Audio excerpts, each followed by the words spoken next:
مساء الخير، شلونكم شباب؟ شلون صحتكم؟ ان شاء الله الكل بخير. اعذرونا عن الانقطاع والتاخير، واليوم اجيت وياكم بحلقه ان شاء الله راجعين وياكم بقوه. جيت وياكم بحلقه تشكيليه مميزه ان شاء الله تنال اعجابكم. راح نراويكم ايش طابقين وشو محضرين، وراويكم الطيور المطيار ايش بقى منها وش يطير منها. تعالوا وياي خلينا نبلش.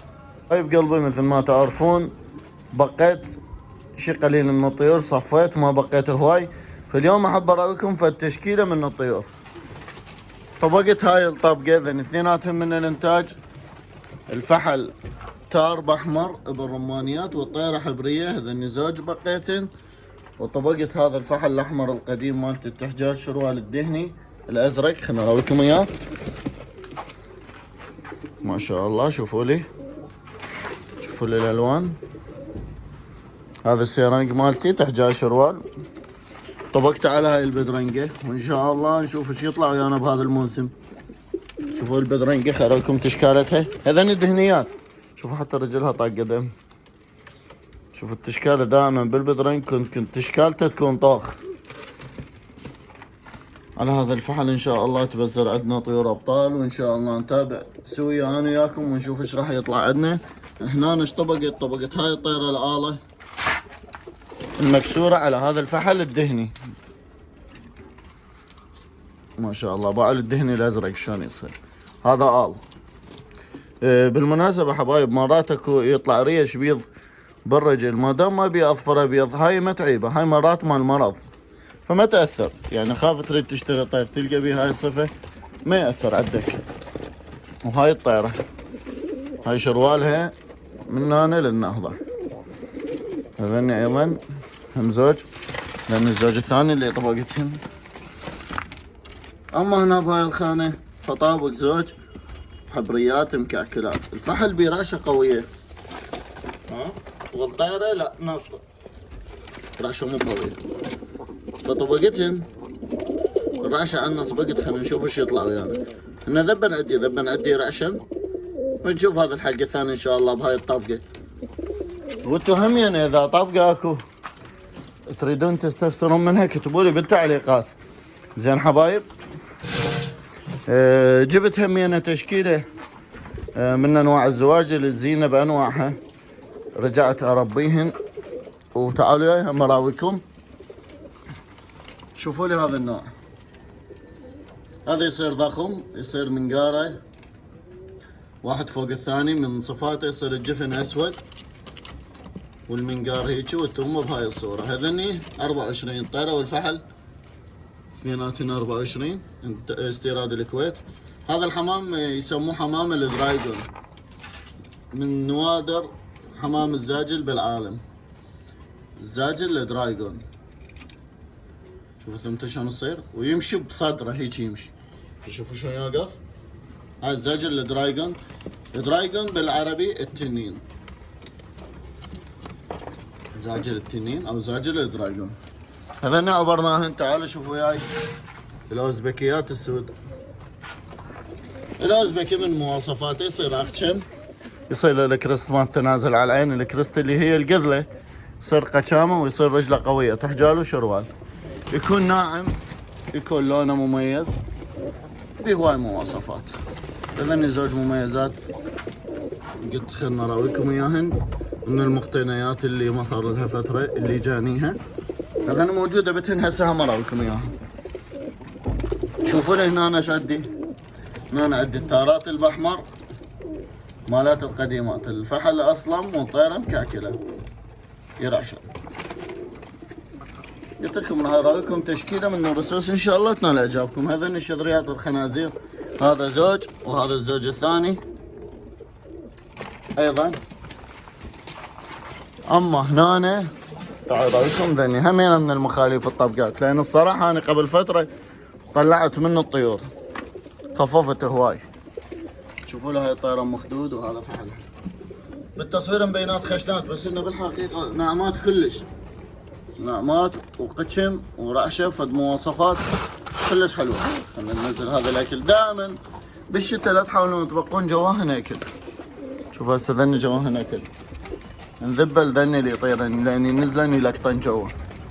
بالشتاء لا تبقى جوا الطيور اكل، يعني ما يبقى جواها ناكل، ما راح ياكلن وراح يتمرضن. هذني من الانتاج. ابشركم هاي الموسم كله طلعت بس هاي 3 فراخ الشتويه، منها فصاعدا. بالشتاء بعد راح افرض لان السالفه ما تفيد، زق مو زين.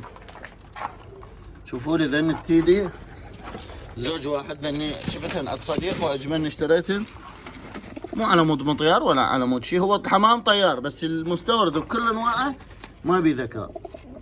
فذني على مواصفاتهن جبتهن جنيتهن للونسه، قلت خلي تشكيله للسطح ولكم للمتابعين تتونسون عليهن وياي. هذني طيره وفحل. شوفوا لي النقشه اللي عليهن. هذا تيدي فاروق خان يسموه باع البوز. خلوا لكم البوز ايش طوله، شوفوا لي ما شاء الله منقار بسمار والجسم يصير مغزلي. طيره وفحل خواتر واحد. هاي هنا التيديات. نعوف التيديات نعبر على الحبريات ما شاء الله. شوفوا لي عذرون الخانات ترى ما نظفها انا بالشتاء لان دفى يفيدهم. بالصيف ننظف، بالشتاء ما ننظف. خاف واحد يكتب لي ليش ما ننظفهن، اللي قدام دا اعطيك اياها. الرمانيات العيون بيض، هذا الرس مالتي. هذني زوج من خليف وهذني زوج. هذني الزوجين البارحه طبقتهن. هذا الرس ما يذب غير لون ويصفى جناحين بيض وصدره ذيل، ما يذب ابد غير لون. موثقات اكيد بحلقات التبزيري. هذني زوجين. تعالوا يا اخي اراويكم الشغلات القويه، وراويكم ذن الفرختين الجدد ايش طلعن. ايضا من الاقتناءات الجديده المساكي، بس من طيور اعرفها من زمان، يعني طيور صار لها عمر عند اهلها، وطيور معروفه طياره تطير بمواصفات مو طيور بس مو طياره قبل. من مواصفاتهم مكاكلات اطوال، ذيل سنونه، ذيول من 14 الى 16. هذني هنا بعد ذيل شلون يصير حبايب؟ يصير بهذا الصورة. منهن نقشتين، منهن هذا المساكي ومنهن هذا انتو شو يسموه يمكم؟ هذا اللون شماعي لو زرق. ذكروا لي اياه بالتعليقات. الطيور كلها موثقة بنفس الحلقات. هذني هنا خال زوجين، هاي طيرة فاردها واحد. فذكروا لي بالتعليقات هذا اللون شو يسموه يمكم؟ بعول هني يصيرن هدل اطوال. هاي مواصفاتها. منهن نقشتين هذا الرس. هنا هاي الطيرة الدرايجون على هذا الفحل. طلع هسه هذا الفرخ. ايش تتوقعون لونه؟ ايش يطلع؟ بخاري دارسيني نفس الابو؟ انا اتوقع يطلع نفس الابو، اعتقد نفس الابو. دا شوفوه بعدني لام حلقه بعد بنص الشتاء شلون يطلع مقرمص مقرمص مقرمص قرنوص بحل وجه. ايش يطلع ابن الشتاء؟ هيك يطلع بس راس.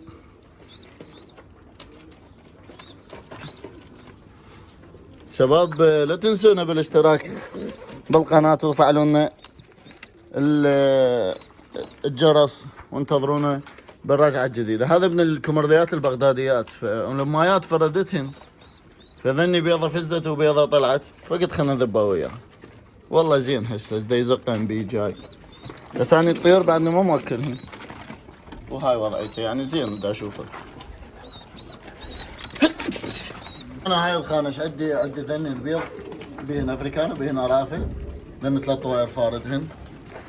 وهنا شوفوا لي هاي الطبقة، شوفوا لي هاي الطبقة شنو رايكم بيها؟ طبقة الدوب المجفن على الصنعاوي. شو تقولون يزوجن لو لا؟ هاي هو الشغلة. والشغلة الثانية ايش راح يطلع عن بناتهن اذا زوجن؟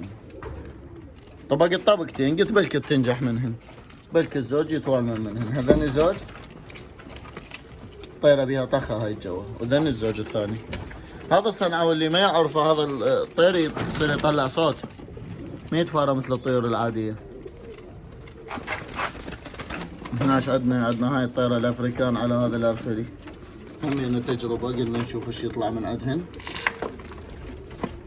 وهاي بعدني مطابق هم ذن طواير. هاي قمرية مال الحضرة بس أليفت بشوية من جهة أحسها مثل المتوحشة.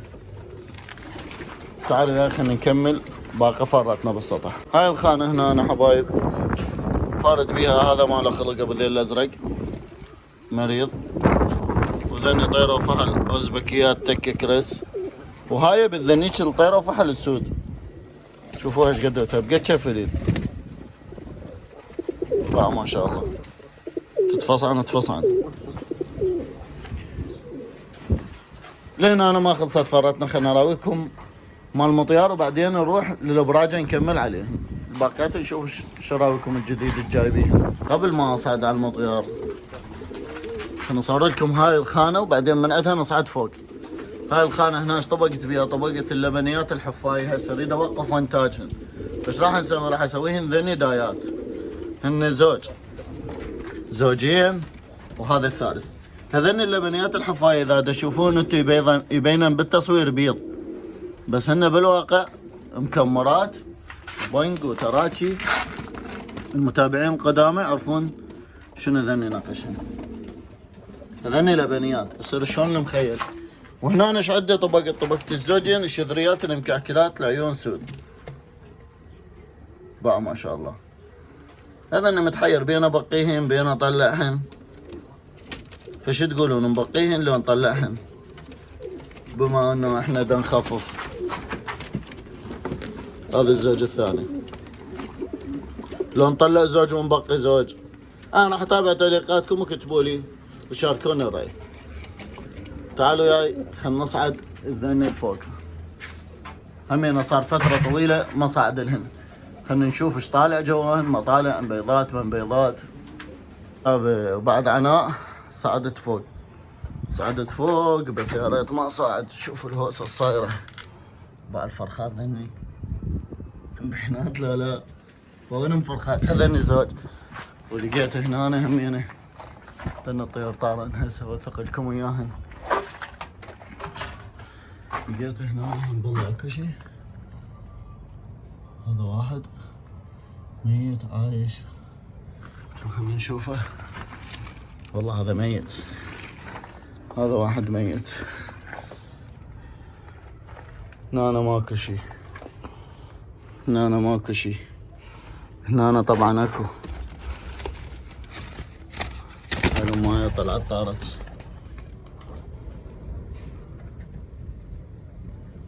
ما ادري بيناتك شي دا تشوفون. ناهم هنا. ذن عالقات بكيفهم بيناتهم يفرقن يطلعن اشكال والوان. بس اريد ادق لهن حلال جوا. ماكو شي. دق لهن حلال جوا. شوف ذن ايش طالعت. ندق لهن حلال جوا ونزرق جواهن مال طيور قويات. يمكن نشوف الزوج هم هنا. ذني هم زوج. ذني والله خزاقات هنزاقه. نبو ذي الزرق. راح ننزل لهن هناك ادق لهن رفوف جوا لان ما ابي اصعد لهم فوق ونشوف ايش يطلع منهم. نزرق جواهم. شوف هذا ما بيحل حتى يطير. هاي بكيفهن شي يزود شي لان تاركهن. يات اليوم شرجي. انه بالفعاليات يعجبنكم. جنحين وهاي السوالف بس ماخذات جنح مال ارافل. شوف هسه انا يوميا منه كشم من جوا يطيران قليلات. هسه من صعدت لهن هوايه. ليش؟ لان طلعن بالحلال. وانا اقول شنو ذني شو خلصانات. هاي نادرا ما اصعد بالشهرين هيك يلا اصعد مره. لان انا ما اخلي لهن درج. صراحة انا خال هندايات هيك بس بالاسم. اليوم ازرق وباكر ودا انساهن. باهن شرج اليوم. هذا مطيارهن.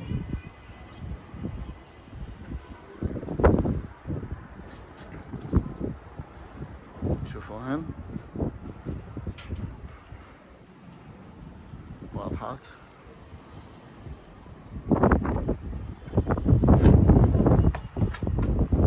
تقول فرخاتي يطيرن هن كبار ترى، بين مخاليف وبين كبار بين 4 سنين. شوفوا بين يشانش على الأحمر حافي وبهن أرفلي أسود. شوفوا ما شاء الله. اليوم هوا عالي وطيور هواية غربة. قلت خلنا اصور لكم حلقة لان شوية اكو مجال. تعالوا يا اخي ننزل جوا، خلنا اراويكم شكو بالابراج الجو. كملنا من حمام المطيار ونزلت جوا. هنا أنا عدة كوك زايدة، هنا همينة كوك زايدة نزلن باللبن، نزلن يمكن مدري لا. هنا همينة تشكيلة مال حبات زايدة. هنا عدي ذني بس فحل فاردهن. شوفوا ذني الفحل المفرودة. هنا طواير شكل يا لاز. اغني الارافل السوريات. خلينا نشوف ذني والله واو. احلى شيء بالشرج النزلة مع الطيور، لما تجي وتذب جنحانها وتنزل نزلة واحدة. نطبقكم على هذا القفص. هذا القفص شبيه طابق لكم هنا. شوفوا هاي الطابقة، طابق مراسلة على هومر. ان شاء الله هيك راح اسوي ترتيبات طبقات غريبة، نطبق شي على شي ونشوف ايش يطلع. هاي طابقة. وشوفوا لي ذني الشوامل المساويد، ذني المساويد باعوا للمستوى ما شاء الله. هذن استيراد سوريا دكتور عويس 23 من بعدهم مخاليف وهاي المواصفات مالتهم. شوفوا الجمال. هنا انا خالي رص الحبريات، عندي هاي شهادة حمراء نص رم التحاجيل، وهنا عندي خال زوجين كمرليات.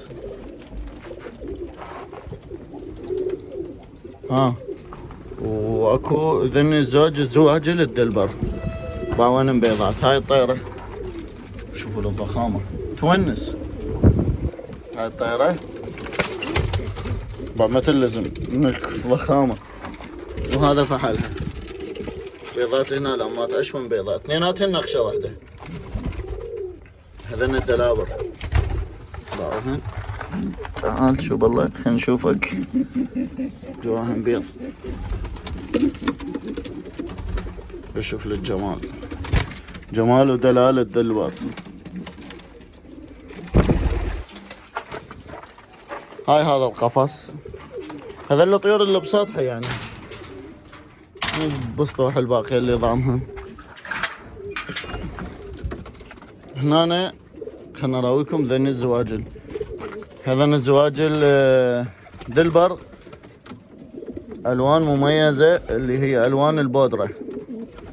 انا جبتهن استوردتهن من الكويت، وان شاء الله بعد طابوا عندي حمامات هالاسبوع الجاي من بلغاريا باذن الله، وجايتنا من الخليج هم شغلات مميزة ان شاء الله جديدة. اول ما توصل راح اصورها وانزل لكم اياها. هذا الرسمة الرومانيات اللي باخذن الطيارات. هذا فحل زايد طبقت على هاي الرومانية من رس الرعاشات، قلت نشوف ايش يطلع. فحبايب ان شاء الله تونستوا وياي بهاي حلقتنا لهذا اليوم، وراجعين ان شاء الله بحلقات جديدة ومواضيع جديدة وحمام جديد. لا تنسونا بالاشتراك بالقناة، قناة علي صبري الحمام التار والرخيت بكل انواعه، وسوينا القلب احمر. مشاركاتكم وانتظرونا بالجديد. تحياتي اخوكم علي صبري، في امان الله.